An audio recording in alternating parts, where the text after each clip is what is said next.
को हुँदो रहेछ बिस्तारै। मैले एउटा विधिवत सुरु गर्छु। आज यो सभाको अध्यक्ष गोविन्द प्रसाद अधिकारीज्यू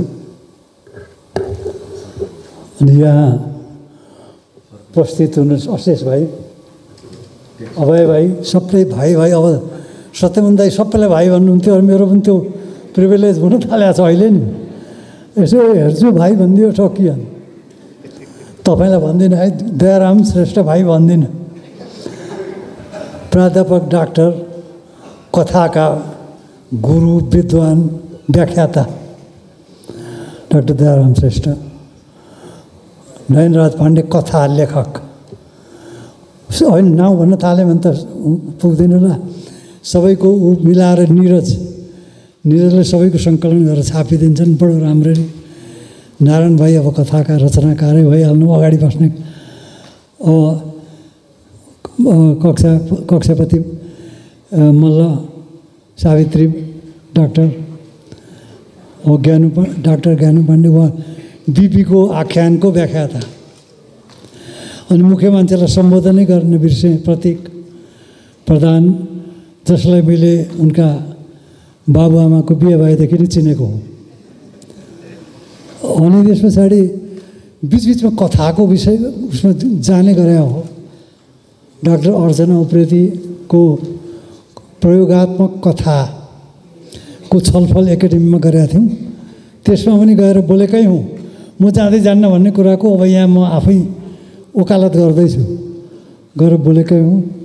आख्यानमा अस्ति उमा सुवेदीको उपन्यास बोल्नु त बोलिनँ, तर गएकै हुँ, भाग लिएकै हुँ। अनि एकजना यहाँ हुनुहुन्छ डिप्लोमेटिक सर्भिसको हुनुहुन्छ, उहाँ चाहिँ कहाँ डिप्लोमेटिक सर्भिसमा कहाँ गएर उ गरेर मधुबन पौडेल कथा लेखेरै पठाउनु हुने जहिले पनि छापिने।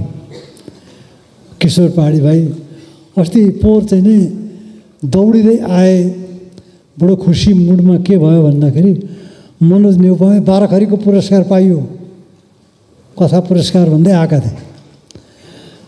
अनि यसरी यो 12 खरीको चाहिँ र कथाको विषय बारम्बार पटक पटक मौकामा आइरहन्छ। र शेखर खरेलले बसन्तपुरको एउटा माथि डबलीमा मन्दिरमा बसेका थियौँ। ऊ प्रश्न सोध्दै थिएँ, म उत्तर दिँदै थिएँ। एकजना भर्खर क्यामेरा सिक्नेले हाम्रो क्यामेराको फोटो ठोक्दै थियो। अनि शेखरले भने यो त सबै कथामा छ। अनि हुँदाहुँदै अर्को एउटा पुरा फ्रान्सका आधी फ्रेन्च आधी अङ्ग्रेजी बोल्ने एउटा चाहिँ धुर्जटी मान्छेलाई लिएर आए। अनि त्यो पनि कथै खोज्दो रहेछ। यो सबै कथा खोज्ने क्रममा अब यहाँ बस्नुभएको छ भागीरथी कथा लेख्ने, जलेश्वरीजी कथा, अब धेरैजना होला हुनुहुन्छ होला। अब त्यतापट्टि म लागिनँ, त्यता नलागिकन अब चाहिँ यता सानो यतापट्टि जान चाहन्छु। अब यो चाहिँ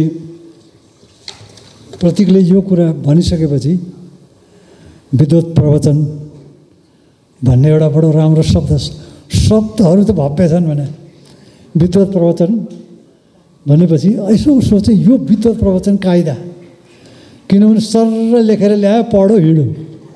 म त्यही गर्नेवाला छु।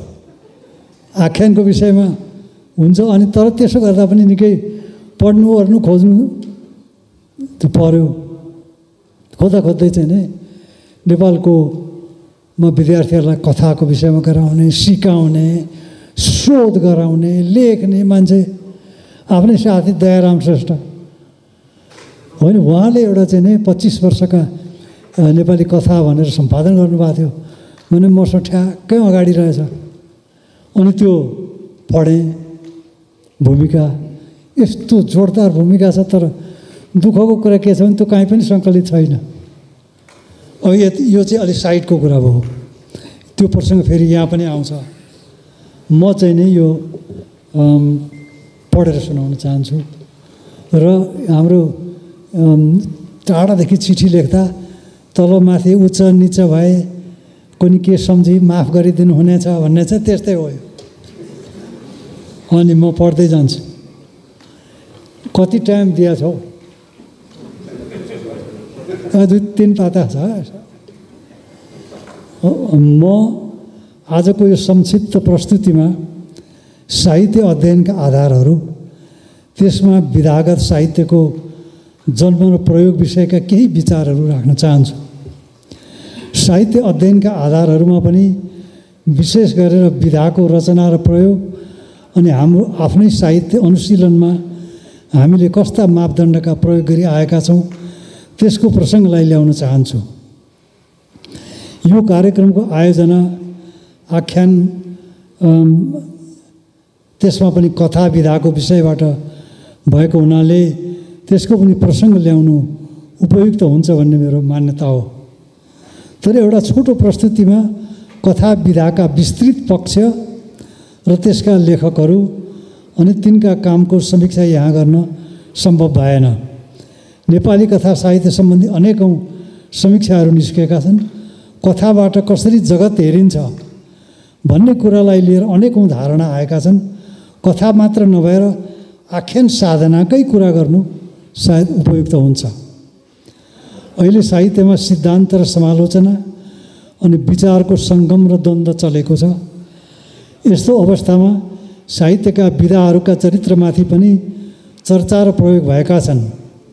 एउटा पाठको संरचनामा जगतको कसरी प्रभाव हुन्छ भन्ने कुरामा धेरै छलफल भएका छन्। मैले साहित्यको विद्यार्थी र शिक्षक अनि अनुसन्धानहरूमा सहयोगीको रूपमा यिनै विषयहरूमाथि लाग्छ सबभन्दा धेरै समय व्यतीत गरेको छु।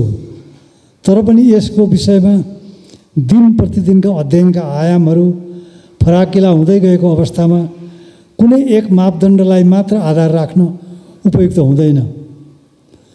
मलाई एडवर्ड सईदको अध्ययन पद्धति र विचार निकै मनपर्ने हुनाले तिनका एकाध धारणाहरू यहाँ राख्न चाहन्छु। सईदका विचारमा शब्दहरू अनि पाठहरू सांसारिक हुन्छन्। ती हाम्रा संसारले नै रचना गरेका हुन्छन्। तिनका प्रयोग र उत्पत्ति कसरी हुन्छन् अनि तिनमा शक्तिको खेल कस्तो हुन्छ भन्नेसम्मका कुरा आउँछन्। यसको यहाँ फुटनोट दिएको छु, राजेश भाइलाई भनेको छु, निकाल्नु हो भने फुटनोट पनि राखिदिनु होला।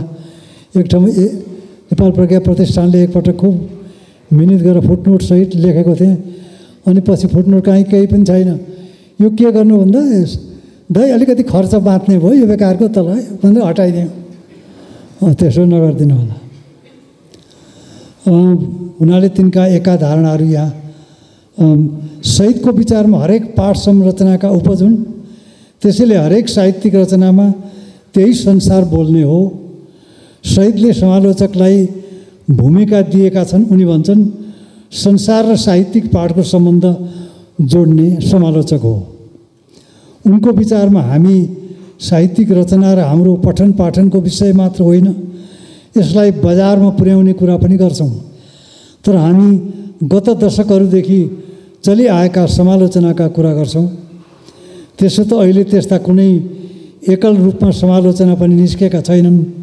साहित्यमा सक्रियता हुन्छ र त्यो कसरी प्रस्तुत गरिन्छ, कसले गर्छ भन्ने कुरा लिटरेरी एक्टिभिजम भन्ने अहिले एउटा बडो राम्रो किताब निस्केको छ। यी मान्छे शीर्षक किताब सम्पादन गरेका चौधरीले आफ्नो भूमिकामा राखेका छन्।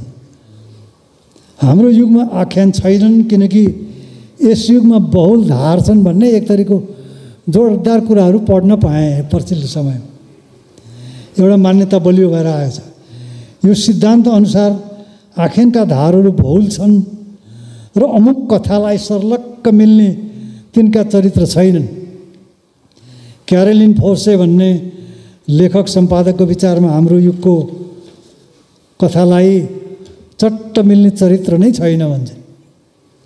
भनाइको अर्थ आजको युगको विकासक्रमको कुनै निश्चित आकार छैन।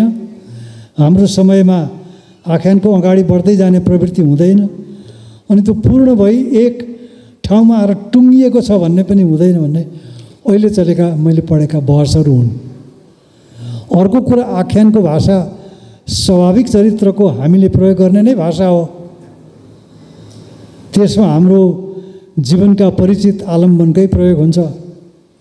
कुराकानी, अफगारको भाषा, र इतिहास, मिथक, साहित्यिक समालोचनामा प्रयोग हुने कुरा नै आख्यानमा प्रयोग हुने भाषा भएकोले यसले तर्कसङ्गत विषयमा काम गर्नेहरूलाई चकित पार्छ र यसको व्याख्या सजिलोसँग गर्न सकिँदैन भन्ने अहिले अनेकौँ मान्यता मैले भर्खरै पढ्न पाएको हुँ।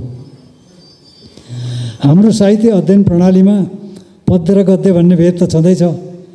कविताका अनेकौँ प्रकारका कुरा चर्चा चलेकै छन्। त्यस्तै गद्यमा उपन्यास, कथाका कुरा पनि चलेकै हो।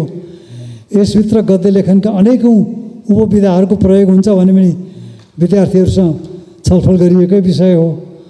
अर्को तरिकाले भन्दा समालोचना र विचारका अनेकौँ पद्धति भए पनि मूलतः साहित्यका विषयहरू काव्य, आख्यानकार, गैर आख्यान र नाटक हुन्। यिनमा पनि बहुविध स्वरूप हुन्छन्। यी साधारण समालोचना र पठन पाठनका आधारका कुरा भए यसको छलफल यहाँ ल्याउनु जरुरी छैन। अहिले यहाँ सबै नेपालमा पनि साहित्य अध्ययनमा सिद्धान्त र प्रयोगका छलफल भएका छन्। तर यहाँ म आख्यान विधाको केही प्रसङ्ग जोड्न चाहन्छु। यसलाई एउटा आख्यान विधा जमिन छलफलको रूपमा राख्न चाहन्छु। यहाँ केवल केही मूलभूत धारणाहरू मात्रैको प्रसङ्ग जोडिएको छ। नेपाली साहित्यमा गद्य आख्यान भन्दा काव्य विधाको धेरै पहिलेदेखि चर्चा भइबसेको हो। सबैले कविताकै पनि धेरै कुरा गर्ने ठाउँ हो। इतिहास भए पनि आख्यान विधाले पछिल्लो समयमा धेरै प्रभावकारी प्रवेश गरेको छ। साहित्यले जीवन र जगतलाई हेर्ने भनिएको हुनाले कुन विधाले कत्रो आकारको जीवन र जगत हेर्छ भन्ने विषयमा खासै छलफल नभए पनि यहाँ एउटा प्रसङ्ग भने जोड्न चाहन्छु। मलाई त्यो निकै चुस्त र समीक्षाका आधार तयार गर्नुपर्ने कालमा गरेको एउटा सानो भए पनि वाचाल प्रयोग हो भन्ने लाग्छ। अब तपाईँहरूलाई कस्तो लाग्छ? मलाई अचम्मै लाग्यो यो कुरा नारायण भाइ। म यहाँ भन्छु त्यो हो समालोचक ईश्वर बरालले कथाको रूप र दृष्टि पद्धतिको विषयमा प्रयोग गरेको उपमा। बरालले साहित्यको जीवन र जगत हेर्छ भन्ने मान्यताबाट यो कुरा गरेका छन्। हेर्ने यो बडा मोडर्निस्टसँग पनि मिल्छ, पोस्ट मोडर्निस्ट कन्सेप्टसँग पनि मिल्छ। त्यो उहाँले जुन उपमा चाहिँ प्रयोग गर्नुभएको छ, मान्यताबाट पद्धतिको विषयमा प्रयोग गरेको उपमा, बरालले साहित्यले जीवन र जगत हेर्छ भन्ने मान्यताबाट यो कुरा गरेका हुन्। कुन विधाको साहित्यले जीवन र जगतको कति दृष्टि क्षेत्र ओगट्छ भन्ने धारणा यसमा प्रमुख रहेको छ।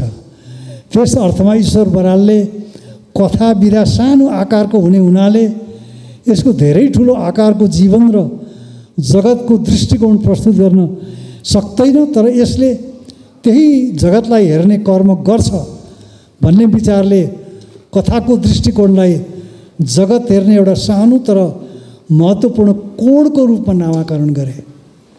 उनले यसलाई सानै कोडबाट भए पनि अथवा झ्यालबाटै भए पनि जगतको दृष्टि देख्ने माध्यमको रूपमा प्रयोग गरे। उनले नेपाली कथाहरूको सङ्कलन र सम्पादन गरे, जुन झ्यालबाट 2006 सालमा शीर्षकमा नेपालको राणा शासनको अन्तिम वर्षतिर प्रकाशित भयो। डाक्टर दयाराम श्रेष्ठले लेख्नुभएको इन्ट्रोडक्सनमा सम्मत 1998 देखि गोरखापत्र अखबार प्रकाशित भयो। यसमा पहिलेदेखिकै चलिआएको समाजका चलन र विश्वासको चित्रण भएका कथाहरू प्रकाशित भए। ती कथाहरू पनि झ्यालबाट नै जगत हेर्ने हुन्। शारदा 1991 देखि प्रकाशित भएपछि झ्यालबाट देखिने जगत अनि त्यसमा विचरण गर्ने पात्र पात्राहरूका आयाम अलिक फराकिला र किञ्चित पहिले अनुभव नगरिएका जीवनका चुनौतीको चित्रण गर्ने प्रकारका भए। यी बाहेक बनारस दार्जिलिङबाट प्रकाशित साहित्यिक पत्रिकाहरूमा कथाहरू प्रकाशित भएको र तिनले एउटा कलेवर बनाएको कुरा समीक्षकहरूले लेखेका छन्। यो प्रस्तुतिमा म त्यसको विस्तृत मीमांसा गर्न चाहन्न। नेपाली आख्यान साहित्यको अर्को विशेषता तिनलाई हेर्ने समीक्षकहरूले बनाएको पद्धति हो। त्यसमा विश्वविद्यालयमा पठन पाठन गरिँदा बनाइएका समीक्षाका मापदण्डहरू छन्, जसमा कथा मात्र होइन उपन्यासलाई पनि समावेश गरिएको छ। उदाहरणको रूपमा इन्द्रबहादुर राईको एउटा महत्त्वपूर्ण आख्यान समीक्षा ग्रन्थ नेपाली उपन्यासका आधारहरू सन् 1974लाई लिन चाहन्छु। उनले पहिलेदेखि पछिल्लो समयका नेपाली आख्यानकारहरूलाई लिएर समीक्षकको नामाकरण गरेको कुरा चाखलाग्दो छ।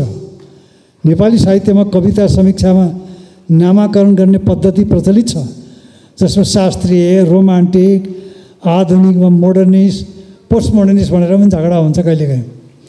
मोडर्निस्ट प्रगतिशील भनिन्छ। त्यस्तै उपन्यास र कथा वा आख्यान साहित्यमा पनि वर्गीकरणहरू भएका छन्। ती वर्गीकरणहरूले नेपाली पठन पाठनमा आख्यान अध्ययनका आधार देखाउँछन्।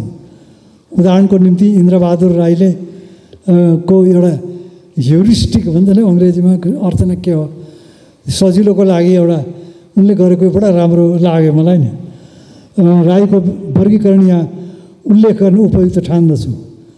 उपयुक्त किताबमा गिरीश वल्लभ जोशी आध्यात्मिकता, रुद्रनाथ पण्डे आदर्शवाद, रूपनारायण सिंह स्वच्छन्दतावाद, लैनसिंह बाङ्देल यथार्थवाद, डायमन शमशेर ऐतिहासिकता, हृदयचन्द्र सिंह प्रधान प्रगतिशीलता, गोविन्दबहादुर मल्ल प्राकृतिकवाद, शङ्कर कोइराला आञ्चलिकता, विजय मल्ल मनोविश्लेषणात्मक, पारिजात विसङ्गतिवाद, डिपी अधिकारी मार्क्सवाद र विश्वेश्वर प्रसाद कोइराला अस्तिवादी भनेर समीक्षात्मक मापदण्डका आधारमा वर्गीकरण गरेका छन् उनले। यो अलिक पहिलाको भयो नि, मलाई बडा यो पठन पाठनको हिसाबले बडा महत्त्वपूर्ण चाख लाग्यो यो कुरा। राईका समकालीन समीक्षक कृष्णचन्द्र सिंह प्रधानको त्यस्तै आख्यानको महत्त्वपूर्ण समीक्षा कृति नेपाली उपन्यास र उपन्यासकार 2037मा पनि वर्गीकरण छ, तर त्यो अलिक फरक किसिमको छ। दयाराम श्रेष्ठद्वारा सम्पादित 25 वर्षका नेपाली कथा अनि उनले लेखेको लामो भूमिका शीर्षक छ आधुनिक नेपाली कथा पृष्ठभूमि र प्रवृत्ति। नेपाली आख्यानमा कथा साहित्यको अध्ययनको निम्ति एक महत्त्वपूर्ण आलेख हो। विद्यार्थीहरूलाई यो कुरा थाहा छ कि छैन, त्यो पाउँदा पनि पाउँदैन।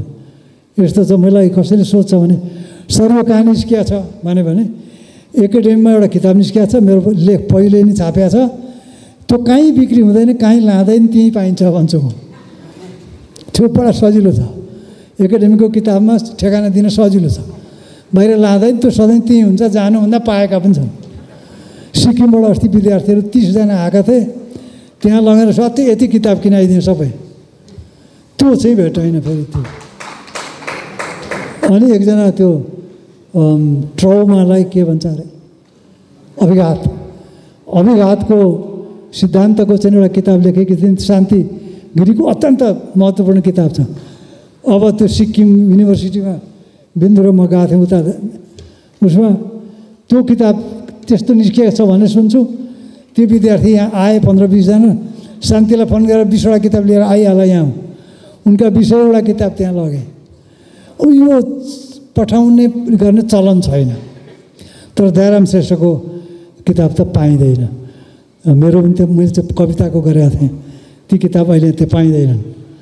अनि भूमिका आधुनिक नेपाली कथा पृष्ठभूमि र प्रवृत्ति नेपाली आख्यानमा कथा साहित्यको अध्ययनको निम्ति एक महत्त्वपूर्ण आलेख हो। यो 2039 सालमा प्रकाशित भएको हो। कथा अध्ययनमा अनेकौँ ग्रन्थ, शोध कार्य र प्रकाशन भए पनि म यो लेखलाई महत्त्वपूर्ण कार्य भन्छु। एउटा अर्को सिक्रेट भन्छु, उहाँले कतिलाई गराउनु भयो, तर उहाँले यो पढाउनु भयो कि पढाउनु भएन विद्यार्थीलाई मलाई थाहा छैन। यति महत्त्वपूर्ण लेख छ त्यो त्यसको इन्ट्रोडक्सन त्यो चाहिँ नि काहीँ किताबमा निकालिदियो हुन्थ्यो सङ्कलनहरूमा।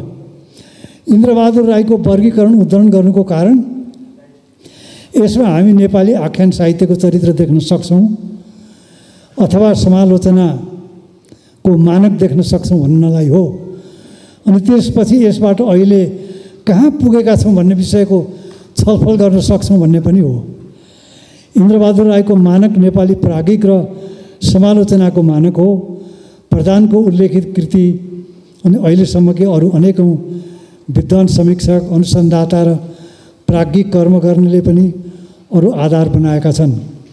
साहित्य अध्ययनमा अहिले धेरै सिद्धान्तका कुराको चर्चा हुन्छ। कुनैमा जगत र जीवन हेर्ने राजनैतिक र आर्थिक पद्धतिको दृष्टि रहेको छ भने अरूमा विविध कोणहरूबाट साहित्यको व्याख्या गर्ने पद्धतिहरू स्थापित भएको पाइन्छ। यो एक परिचित छलफलको विषय हो। तर अहिलेको समयमा साहित्य सिद्धान्त अथवा लिटरेरी थ्योरी भन्ने नाममा धेरै सिद्धान्तहरू निस्केका छन् अनि औपनिवेशिक आधारमा पनि समालोचना गरिने व्यापक चलन छ। लिङ्ग, सामाजिक भेद र अवस्था अनि नृतत्वशास्त्रजनित एन्थ्रोपोलोजिकल अध्ययनको पनि साहित्य अध्ययनमा प्रयोग भएको छ। एउटा कुरा के छ भने आख्यान साहित्य ती अध्ययनहरूमा एक प्रमुख विधा र विषय रहेको छ। लघुकथा मीमांसामा पनि साहित्य सिद्धान्तका धाराहरूको प्रयोग भएको छ।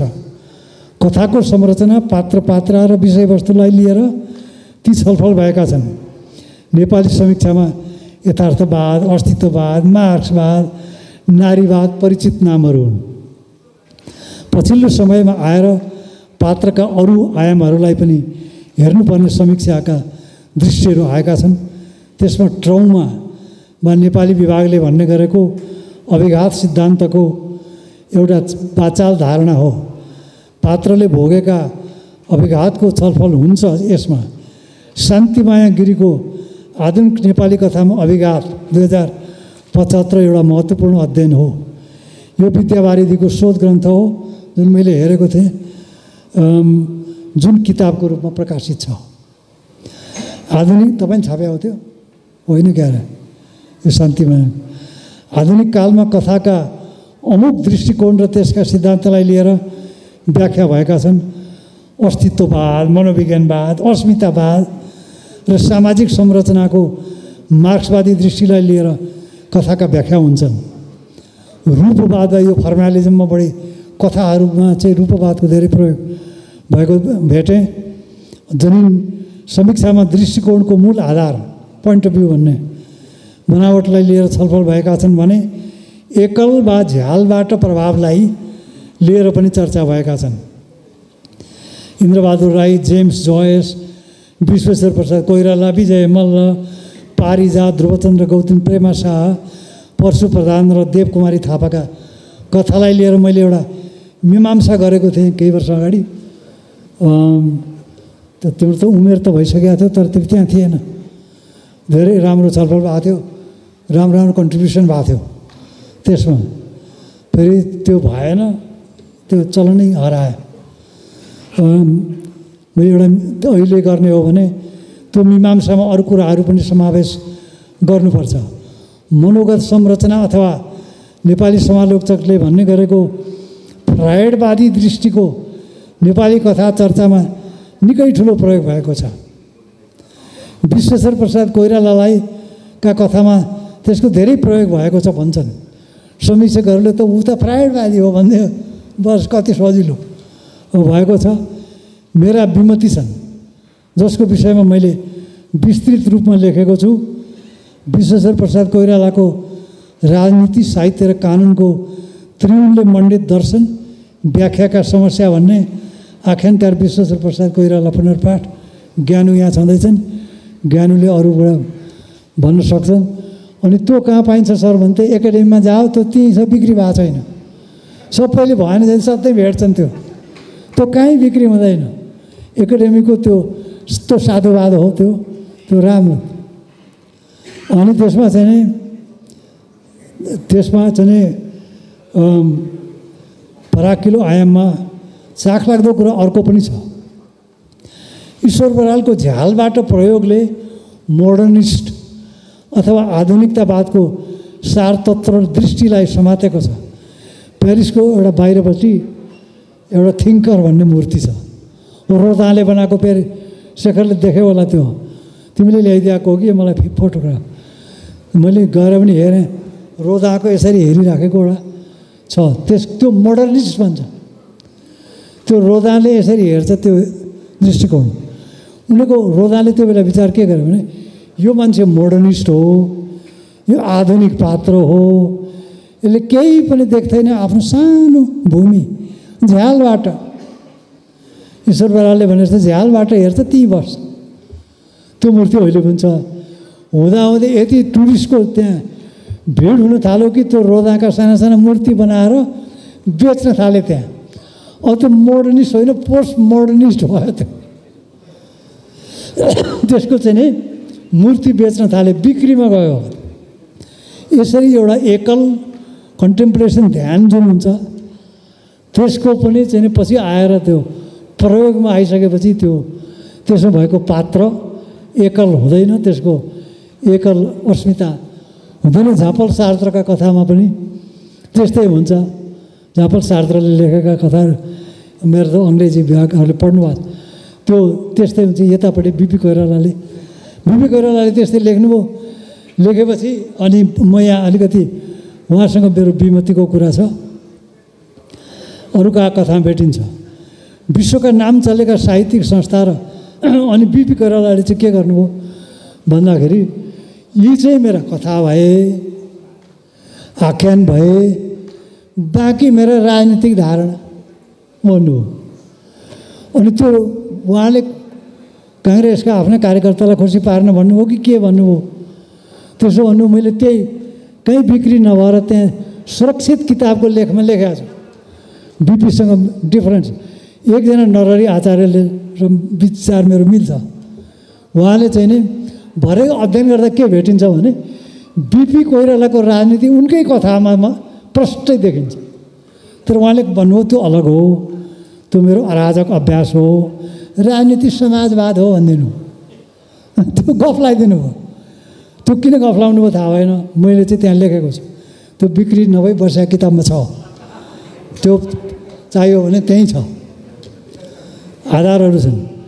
विश्वका नाम चलेका साहित्यिक संस्था र पुरस्कारहरूको मूल प्राथमिकता आख्यान साहित्य रहेको कुरा यसको एउटा उदाहरण हो भन्ने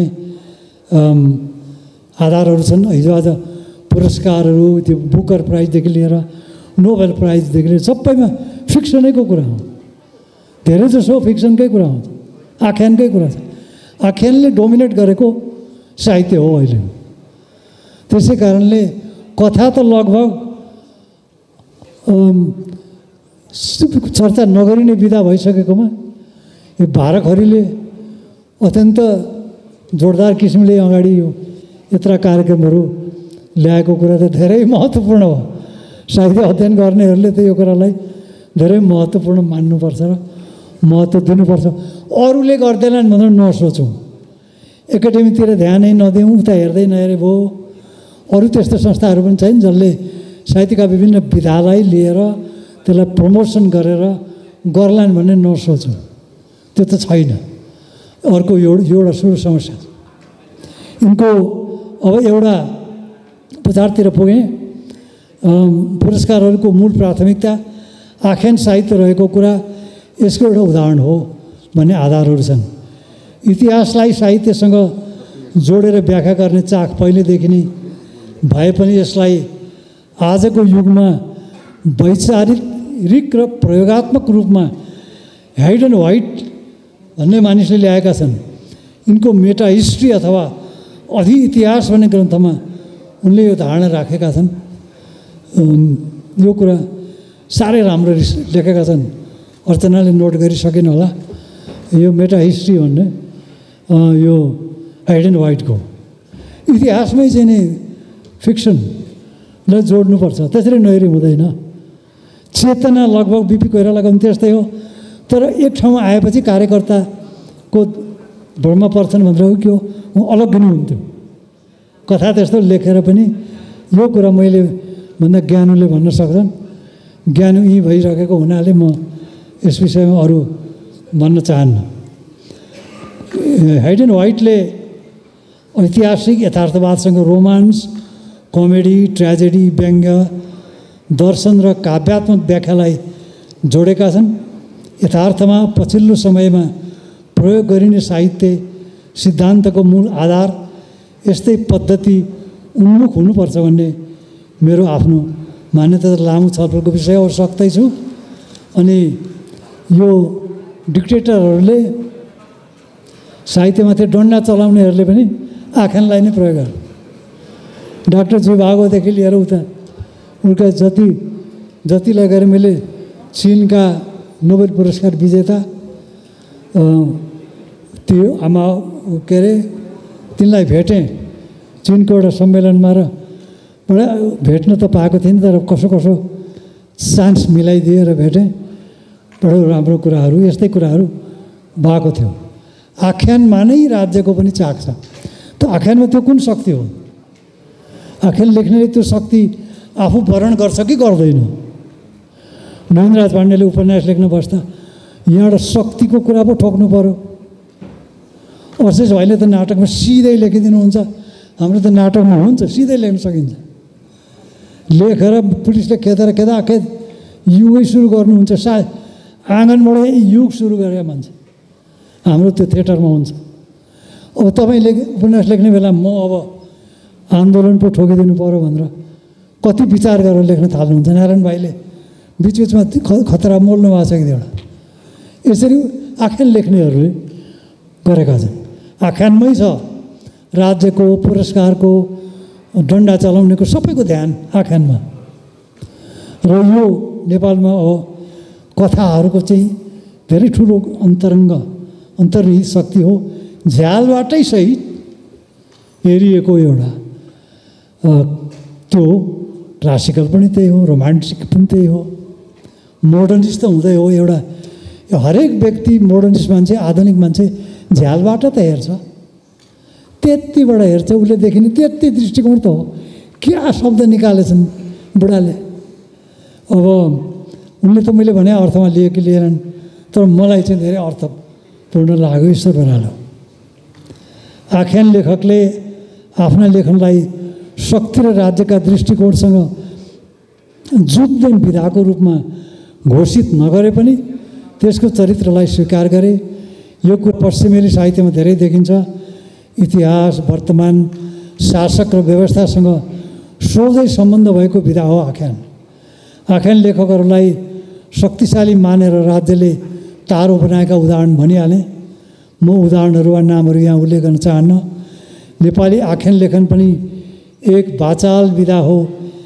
एउटा मात्र बलिया आख्यान लेखक विश्वेश्वर प्रसाद कोइरालाले आख्यानलाई उनले भनेको कुरा अगाडि नै भनिसकिहाले। तर जब उनले आफ्नो आख्यान लेखनलाई अराजकतावादी अभ्यास र राजनीतिलाई समाजवादी अनुशीलन भने उनले एउटा सचेष्ट विरोधाभास गरे। मैले यसलाई कन्सियस कन्ट्रडिक्सन जानी विरोधाभास गर्नुभएको उहाँ विरोधाभासको रचना गरे। तर त्यो यथार्थमा उनका आख्यानका पात्रहरूका दृष्टि र तिनका जीवन नै उनको राजनीति दर्शनका आधार थिए। मैले यसको छलफलमाथि लेखमा गरिसकेँ। अहिलेको युगमा अन्तिम प्याराग्राफ, अहिलेको युगमा छोटो आख्यान र यथार्थका अनेकौँ चरित्रहरू बनिएका छन्। प्रकाशन, प्रस्तुति र आदान प्रदानका शैली र टेक्नोलोजीमा परिवर्तन आएका छन्। अनेकौँ माध्यमबाट अनेकौँ लघुकथामा रचना हुन्छन् र ती अनेकौँ किसिमले विकसित हुन्छन्। तर कथा लेखनको यसबाट झन् महत्त्व बढेको छ। यो एक साहित्य विधाको रूपमा लेखिरहेको छ, किनकि यसमा मानिसका सृजनशील क्षणहरू हुन्छन्, अवस्थाहरू हुन्छन्, अनि हेर्ने जीवनका झ्यालहरू हुन्छन्। यो एक प्रभावकारी साहित्यिक माध्यम हो जसले मानिसका साना साना आविष्कारका क्षणहरू उद्घाटन गरेर आत्मविश्वास र सृजनाका क्षणहरू शाश्वत रूपमा खोलिरहन्छ। र यो अभ्यास गरेकोमा बारखरीलाई बधाई दिँदै यहाँ कति एउटा भाषामा भन्दाखेरि कति छल्दै पनि आइपुगेको र नआएकोमा रिग्रेट गर्दै मेरो कुरा यहीँ टुङ्ग्याउन चाहन्छु।